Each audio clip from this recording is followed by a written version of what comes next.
দামামা চলি আছে, আক্ৰমণ প্ৰত্যাক্ৰমণ চলি আছে।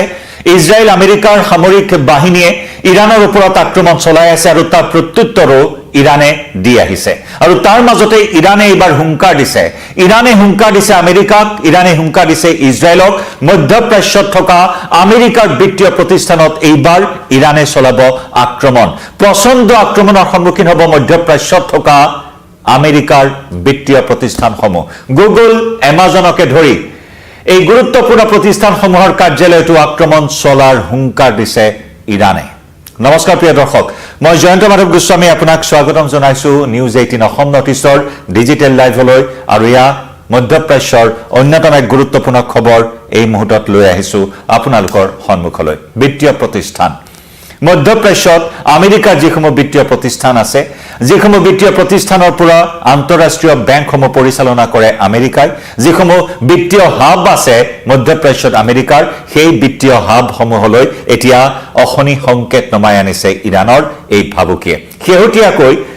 শেহতীয়াকৈ আমেৰিকা আৰু ইজৰাইলৰ যুটীয়া সামৰিক বাহিনীয়ে আক্ৰমণ চলাইছিল ইৰাণৰ বেংক প্ৰতিষ্ঠানত। এটা বেংক প্ৰতিষ্ঠানত এক ভয়ংকৰ আক্ৰমণত বেংকৰ কেইবাগৰাকী কৰ্মচাৰীক হত্যা কৰা হৈছে আৰু লগতে বেংকটো ধ্বংস কৰা হৈছে। ইয়াৰ পিছতে গৰজি উঠিছে ইৰাণ। ইয়াৰ পিছতে উভতি ধৰিছে মাৰ্কিন ৰাষ্ট্ৰপতি ডোনাল্ড ট্ৰাম্পক। ইয়াৰ পিছতে ইজৰাইল আমেৰিকাক উভতি ধৰি অতি শীঘ্ৰেই বেংক, বিত্তীয় প্ৰতিষ্ঠানসমূহ, লগতে গুগল, এমাজন, মাইক্ৰছফ্ট, মেটা আদিৰ দৰে সেই ডাটা ভাণ্ডাৰসমূহত আক্ৰমণ চলোৱাৰ হুংকাৰ প্ৰদান কৰিছে ইৰাণৰ সেনাবাহিনীয়ে। ইৰাণৰ ৰিভলিউচনাৰী গাৰ্ড কৰ্পছৰ ফালৰ পৰা এক বিবৃতিত এই কথা প্ৰকাশ কৰিছে। ইৰাণৰ চৰকাৰী সংবাদ মাধ্যমত এটা বিবৃতিত এই কথা প্ৰকাশ কৰি আমেৰিকা আৰু ইজৰাইলক এই সকিয়নি প্ৰদান কৰিছে। ইতিমধ্যে যদি চোৱা হয়, যোৱা 28 ফেব্ৰুৱাৰীৰ পৰা যেনেদৰে সিংহৰ গোজৰণিৰ দৰে আমেৰিকা ইজৰাইলৰ সামৰিক বাহিনীয়ে ইৰাণ আক্ৰমণ কৰিলে, প্ৰথমটো আক্ৰমণতে হত্যা কৰিলে ইৰাণৰ সৰ্বোচ্চ নেতা, ধৰ্মীয় নেতা আয়াতুল্লাহ আলী খামেইনিক। আৰু সেই তেতিয়াৰ পৰাই আক্ৰমণ প্ৰত্যাক্ৰমণে সদায় তীব্ৰতা লাভ কৰি থকা পৰিলক্ষিত হৈছে। বহি থকা নাই ইৰাণ, সমগ্ৰ মধ্যপ্ৰাচ্যত থকা আমেৰিকাৰ সামৰিক ঘাটিসমূহক বিশেষভাৱে টাৰ্গেট কৰি লৈছে। সামৰিক ঘাটিসমূহৰ বিস্তৰ ক্ষতি সাধন কৰিছে ইৰাণে। ইতিমধ্যে UAEত থকা, বাহৰেইনত থকা, কাটাৰত থকা এইসমূহ সামৰিক ঘাটি, আমেৰিকাৰ সামৰিক ঘাটিত ব্যাপক ক্ষতি সাধন কৰিছে। এয়াৰবেছ ধ্বংস কৰিছে, ৰাডাৰ ধ্বংস কৰিছে আমেৰিকাৰ বায়ু প্ৰতিৰোধী ব্যৱস্থা ইতিমধ্যে ধ্বংস কৰিছে। আমেৰিকাৰ নৌসেনাত আঘাত হানিছে। উপসাগৰীয় দেশসমূহত থকা মাৰ্কিন ঘাটিসমূহ এফালৰ পৰা আক্ৰমণ কৰি আছে ইৰাণে। আৰু তেনেস্থলত আমেৰিকায়ো সৰ্বশক্তি প্ৰয়োগ কৰি আছে। ইৰাণৰ ওপৰত যুটীয়াভাৱে ইজৰাইলৰ সহযোগত আক্ৰমণ চলাই আছে। আৰু যিহেতু শেহতীয়াকৈ এটা বেংকত চলাইছে এটা ভয়ানক আক্ৰমণ ইজৰাইল আমেৰিকাই, আৰু তাৰে প্ৰত্যুত্তৰ দিবলৈ এতিয়া ইৰাণ সাজু হৈছে। ইৰাণে হুংকাৰ প্ৰদান কৰিছে যে মধ্যপ্ৰাচ্যত থকা আমেৰিকাৰ বিত্তীয় ঘাটিসমূহ তছনছ কৰা হ'ব। এতিয়া বিশেষকৈ যদি চোৱা হয়, ইৰাণৰ এই ভাবুকিৰ পিছতে বিশেষকৈ UAEত থকা, বিশেষকৈ ডুবাইত থকা যি বিত্তীয় প্ৰতিষ্ঠান আছে, বিত্তীয় হাব আছে, আঞ্চলিক হাব, আমেৰিকাৰ সেই বিত্তীয় আঞ্চলিক হাবলৈ এতিয়া অশনি সংকেত নামি আহিছে। ইৰাণৰ এই ভাবুকিৰ পিছত বিপদ অনিবাৰ্য বুলি এই মুহূৰ্তত গণ্য কৰা হৈছে। তদুপৰি ছৌদি আৰব আৰু বাহৰেইনত থকা আমেৰিকাৰ বিত্তীয় প্ৰতিষ্ঠানসমূহলৈ এই মুহূৰ্তত ভাবুকিৰ সৃষ্টি কৰিছে ইৰাণৰ এই হুংকাৰে। সমগ্ৰ উপসাগৰীয় অঞ্চলত ইৰাণে যিহেতু বাণিজ্যিক জাহাজসমূহৰ চলাচলতো বাধা আৰোপ কৰি আছে। হৰমুজ প্ৰণালীত কেৱল মাত্ৰ চীন আৰু ৰাছিয়াৰ জাহাজসমূহত বাদে বাকী দেশসমূহৰ জাহাজ চলাচলত বাধা আৰোপ কৰিছে। অৱশ্যে ভাৰতৰ এখন জাহাজ, আবদ্ধ হৈ থকা এখন বা দুখন জাহাজ শেহতীয়াকৈ ভাৰতলৈ আহিবলৈ অনুমতি প্ৰদান কৰিছে। গতিকে অন্যান্য জাহাজসমূহ, পণ্য সামগ্ৰী কঢ়িওৱা সকলো জাহাজৰ চলাচলত নিষেধাজ্ঞা আৰোপ কৰিছে বা তাত বাধা প্ৰদান কৰিছে। তেনে সময়তে হৰমুজ প্ৰণালীত ইৰাণৰ প্ৰায় 16খনকৈ সৰু সৰু জাহাজ ধ্বংস কৰাৰ খবৰো আহিছে।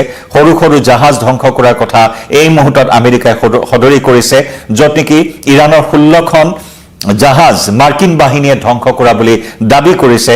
কিন্তু ইৰাণে অৱশ্যে এই দাবী নচ্ছাত কৰিছে, এই দাবী অস্বীকাৰ কৰিছে।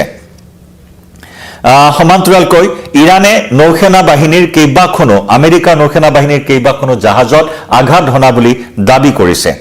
গতিকে এনেদৰে এটা পক্ষই আনটো পক্ষৰ বিভিন্ন ধৰণৰ দাবী বিভিন্ন ধৰণৰ অভিযোগ উত্থাপন কৰি আছে যুদ্ধৰ উত্তেজনা ক্ৰমাৎ বৃদ্ধি পাই আছে প্ৰতিদিনেই আনহাতে আমি উল্লেখ কৰিছো বাহৰেইনৰ বন্দৰত বাহৰ পাতি থকা আমেৰিকাৰ যুদ্ধ জাহাজ কেইবাখনো যুদ্ধ জাহাজত ইৰানে শেহতীয়াকৈ আক্ৰমণ চলাইছে একেদৰে আমি উল্লেখ কৰিছো এতিয়া আটাইতকৈ ডাঙৰ টাৰ্গেট হ'ব পাৰে মধ্যপ্ৰাচ্যত থকা এইসমূহ বিত্তীয় প্ৰতিষ্ঠান এইসমূহ ডাটা চেণ্টাৰ এইসমূহ ডাটা ভাণ্ডাৰ আক্ৰমণৰ লক্ষ্য হ'ব পাৰে এতিয়া ইৰানৰ এতিয়া ইৰানে কৈছে যাতে আৰ্থিকভাৱে আমেৰিকাক নিখকটীয়া কৰিব পাৰি সেইভাৱে এতিয়া প্ৰধান টাৰ্গেট ইৰানৰ হ'ব মধ্যপ্ৰাচ্যত থকা আমেৰিকাৰ বিত্তীয় ঘাটিসমূহ একেদৰে মাইন ভৰ্তি জাহাজ ধ্বংস কৰাৰো দাবী উত্থাপন কৰিছে আমেৰিকাই হৰমুজ প্ৰণালীত সৰু কেইবাখনো জাহাজ ইৰানৰ তাত শাৰী পাতিছে আৰু তাত শাৰী পাতি মাইন স্থাপন কৰাৰ অভিযোগ উত্থাপন কৰিছে আমেৰিকাই আৰু সেই অজুহাতত ইৰানৰ 16খনকৈ মাইন ভৰ্তি জাহাজ ধ্বংস কৰাৰ দাবী উত্থাপন কৰিছে আমেৰিকাই মুঠৰ ওপৰত চৌদিশে এটা উত্তেজনা অব্যাহত আছে বিশেষকৈ হৰমুজ প্ৰণালীৰ ওপৰত ইৰানৰ যিটো আধিপত্য বা মধ্যপ্ৰাচ্যৰ নিৰাপত্তা সুৰক্ষাৰ ক্ষেত্ৰত ইৰানৰ আধিপত্যৰ কথা ইৰানে প্ৰায় সদৰি কৰি আহিছে প্ৰায় সেই প্ৰসংগত ইৰানে সদম্ভ ঘোষণা কৰি আহিছে যে মধ্যপ্ৰাচ্যৰ সুৰক্ষা নিৰাপত্তাৰ সিদ্ধান্ত ল'ব পৰা ক্ষমতা কেৱল ইৰানৰহে আছে কাৰণ এই হৰমুজ প্ৰণালী হৈছে অন্যতম এটা শক্তি ইৰানৰ এই হৰমুজ প্ৰণালীৰ জৰিয়তে যেহেতু সমগ্ৰ বিশ্বৰ তেলৰ বজাৰ প্ৰভাৱিত হয় যদি হৰমুজ প্ৰণালী সম্পূৰ্ণৰূপে বন্ধ হৈ পৰে তেতিয়াহ'লে সমগ্ৰ বিশ্বত তেলৰ নাটনিয়ে দেখা দিব অতি ভয়ানক এটা পৰিস্থিতিৰ সৃষ্টি হ'ব মধ্যপ্ৰাচ্যৰ পৰা তেলৰ সৰবৰাহ সম্পূৰ্ণৰূপে বন্ধ হৈ পৰিব আৰু যাৰ বাবে নেকি ইয়াৰ এটা বেলেগকৈ এটা সুযোগ ল'ব বিচাৰি আছে আমেৰিকাই অন্য এটা সুযোগ ল'ব বিচাৰি আছে আমেৰিকাই যাতে হৰমুজ প্ৰণালীৰ পৰা এই জাহাজসমূহৰ চলাচল দীৰ্ঘদিনৰ বাবে বন্ধ হৈ পৰাৰ ফলশ্ৰুতিত যদি সমগ্ৰ বিশ্বৰ তেলৰ বজাৰ স্থবিৰ হৈ পৰে তেতিয়াহ'লে ইৰানক একাষৰীয়া কৰাৰো ইতিমধ্যে ফন্দি পাতিছে আমেৰিকাই ইয়াৰে সুযোগ লৈ ইৰানক একাষৰীয়া কৰা হ'ব ইৰানৰ ওপৰত আৰু ভয়ংকৰ আক্ৰমণৰ ব্লুপ্ৰিণ্ট প্ৰস্তুত কৰিব পাৰিব তেনেকুৱাও এটা ফন্দি আমেৰিকাই বৰ্তমান ৰচনা কৰি আছে কিন্তু এতিয়া মূল বিষয় হ'ল যে আমেৰিকাক আৰ্থিকভাৱে নিখকটীয়া কৰাৰ টাৰ্গেট লৈছে যাৰ বাবে এতিয়া মধ্যপ্ৰাচ্যৰ ঘাটিসমূহ বেংক প্ৰতিষ্ঠানসমূহক লক্ষ্য কৰি লৈছে ইতিমধ্যে মধ্যপ্ৰাচ্যত আমেৰিকাৰ যিসমূহ ঘাটি আছে সমান্তৰালকৈ বিমানবন্দৰ আছে মধ্যপ্ৰাচ্যৰ প্ৰায় কেইখন দেশৰ বিমানবন্দৰত আক্ৰমণ চলোৱা হৈছে ড্ৰোন আক্ৰমণ চলোৱা হৈছে ৰকেট নিক্ষেপ কৰা হৈছে একেদৰে হাইপাৰসনিক মিসাইল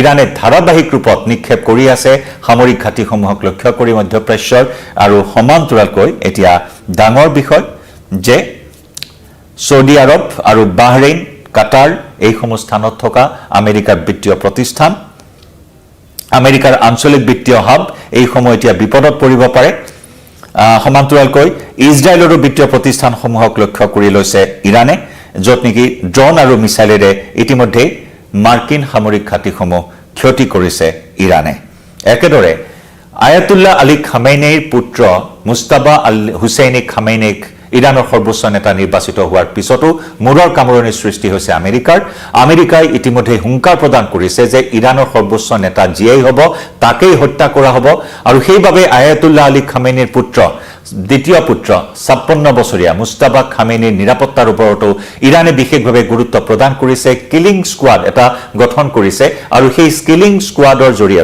কিলিং স্কোৱাডৰ জৰিয়তে মুস্তাবা খামেইনিৰ নিৰাপত্তাৰ বৰ্তমান বিশেষভাৱে সতৰ্ক দৃষ্টি ৰাখিছে ইৰানে কাৰণ যিকোনো মুহূৰ্তত মুস্তাবা খামেইনিও হত্যাৰ বলি হ'ব পাৰে আমেৰিকাই ইতিমধ্যে সেই সকিয়নি প্ৰদান কৰিছে আৰু আমেৰিকাৰ এটাই এই মুহূৰ্তত টাৰ্গেট আমেৰিকাৰ অন্যতম এজেণ্ডাই হ'ল যে ইৰানৰ শাসন পৰিৱৰ্তন হ'ব লাগে আৰু ইয়াৰে সুযোগ বিচাৰি আছিল শান্তি স্থাপনৰ দোহাই দি ইৰানৰ পাৰমাণৱিক অস্ত্ৰ ভাণ্ডাৰ যাতে নিৰস্ত্ৰীকৰণ কৰিব পৰা যায় তাৰ ওপৰত গুৰুত্ব প্ৰদান কৰি আমেৰিকাই ইৰান আক্ৰমণ কৰাৰ কথা সদৰি কৰিছে গতিকে এই যুদ্ধৰ দামামা আৰু কোন দিশলৈ গতি কৰে হৰমুজ প্ৰণালী হৈছে অন্যতম এটা বিশেষ কেন্দ্ৰবিন্দু এই যুদ্ধখনৰ গতিকে হৰমুজ প্ৰণালী কিমান সুৰক্ষিত হৈ থাকিব আমেৰিকাই যেনেদৰে দাবী কৰিছে এস্কৰ্ট দিয়াৰ কথা উল্লেখ কৰিছে দৰাচলতে এস্কৰ্ট আমেৰিকাইও দিব পৰা নাই হৰমুজ প্ৰণালীৰ পৰা ইৰানৰ আধিপত্য সম্পূৰ্ণৰূপে পুলিয়ে পোখাই উভালিবলৈ ইতিমধ্যে মাৰ্কিন ৰাষ্ট্ৰপতি ডোনাল্ড ট্ৰাম্পেও